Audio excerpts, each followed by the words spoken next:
Let's continue this conversation with DA leader Mmusi Maimane, and I think as we said just before the break, we need to address the issue of water. So again, thank you again for your valuable time. After the meeting, it was said that it would be now that the mayor would still remain mayor, Patricia Delille. However, all of the authority around, particularly the water, is going to be taken away from her. And in fact, she was really doing 70% of the work when it came to the water. And now this control is taken away from her.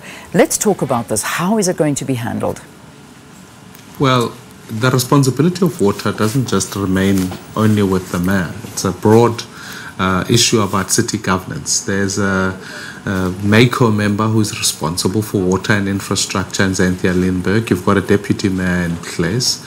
And what we're seeking to do is to say, whilst the mayor is facing all of these charges and having to deal with it, surely she can't also be expected to give her exclusive and a sole focus on this water project. We think that it must be crucial that other players, such as Xanthia Lindbergh, come on board. Who is the MACO member responsible at the end of the day? So at this point in time, we're dealing with the question of delegations as to how we can allocate the responsibilities and strengthen the ability to be able to execute so that we can ensure that all water management processes in the city of Cape Town are well managed. You can recall that this is the worst drought the city of Cape Town has ever faced up to in a millennium. And furthermore, we must recognize the fact that in order to execute against that, there are a number of augmentation plans that need to be done so, such as using aquifer, such as ensuring that desalination plants, the ones that are brought on board, are brought on. And that ultimately, when it comes to demand management, we ensure that, in fact, residents of Cape Town and businesses and agriculture come on board to reduce demand, as many residents have, but there are some others who are not, so that we can meet the allocated quota of 500 million litres of water per day.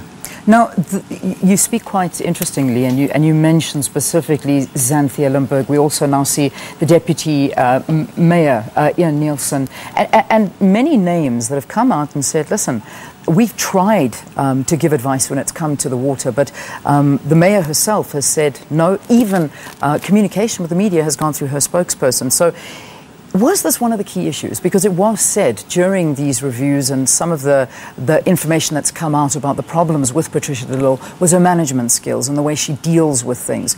Do you think the way she has dealt with the water situation and the subsequent reason that she's been taken away from this to focus on the trial is also one of the reasons for this case to be taking ahead and the charges against her?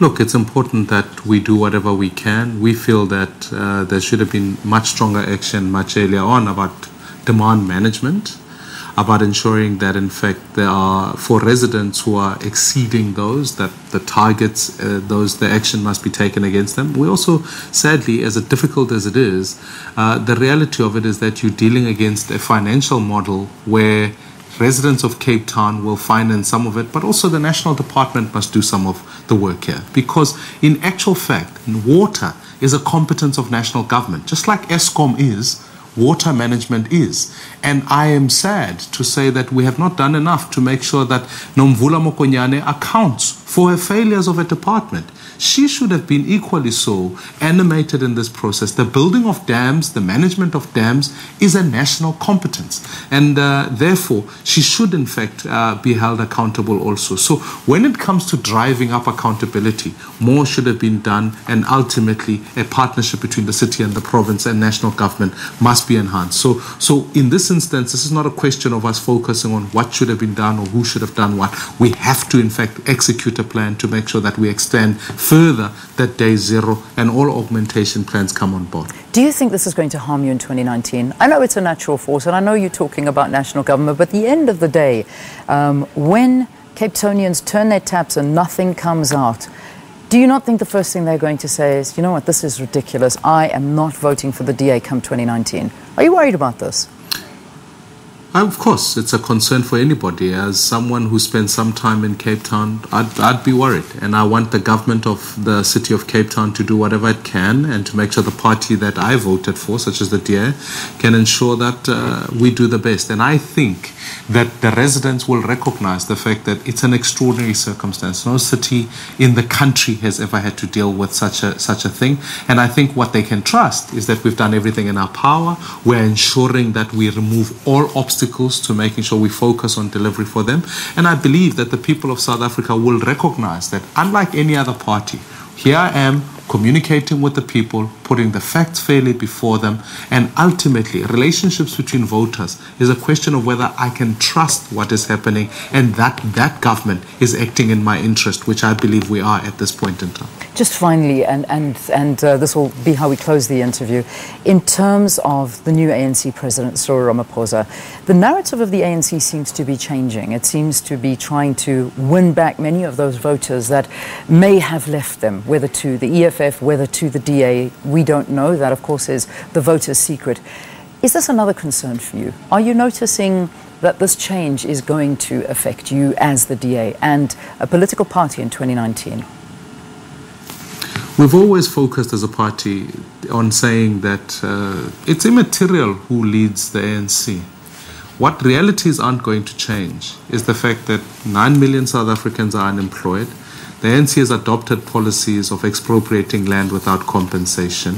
I'm not certain that they'll be able to deal with corruption in a world where, when you look at even the top 6, others would call it the toxics. Because when you look at some of the members of the top 6 and you look at the provinces they come from, you'll realize that levels of corruption there have been on the rise. And then equally so, you don't build your reputation on what you are going to do, you build your reputation on what you've done. And therefore we must answer the simple question: what has the leadership of the ANC, as is constructed now collectively, done about corruption in the last 5 years? They've observed it, sponsored it, defended it, and worked with it. And therefore, we are of the complete view that when we focus, yes, there's a period now, and I want Cyril Ramaphosa, I want him to lead well. I think it's important for the ANC. But what we've got to say is, what is the interest of South Africa? What will the election in 2019 be about? Will it be about a competent government? Will it be about a responsive government? Will it be about a government that puts effort and energy into young people and ensuring that they can get work? Will it be about a government that focuses on the poor? And our message to that is that we've proven that where we govern, we've shown competence, we've shown accountability, and we're showing equally so that where there are issues of economic growth, we can focus on them. So for me, I'm comfortable to learn that we're going to put up a strong campaign going towards 2019, and we already started to demonstrate those changes as they're taking place in the metros that we've in. Because even in Johannesburg, as an example, we inherited a system where 16 billion rands, this has nothing to do with Jacob Zuma or anything like that, of cases of corruption. Therefore, if that is so, corruption has rotten all the way across the institution. So the ANC will have its hands full about that. We have to deliver, hold people accountable, and ensure that we can turn those municipalities into centers where jobs can be created for our people. Mosimane Mani, the DA leader, we thank you very much for talking to us here on Morning Live. All right, it's just gone